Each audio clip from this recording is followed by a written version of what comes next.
Hi, this is Ian with Sterilizer Autoclave Solutions. Today we are going to be doing the 2-year PM kit on a Statim G4 2000. So what we're doing right now is the check valve. This is the only thing you would have to remove the cover for on a 2-year PM. First thing we're going to do is cut off the zip tie, and this will slide off. This is a 1/2-inch wrench, but I am going to use pliers, and this will simply twist right off. The new check valve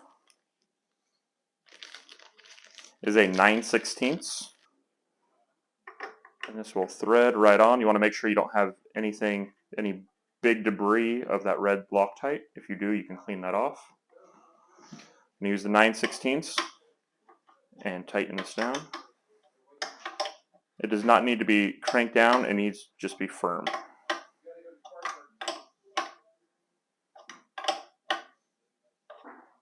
We're going to take our tube, put it on there, a zip tie, and I'm going to cut the tail on that. If you have any issues, please give us a call, 704-966-1650, option 3 for free tech support. Thank you.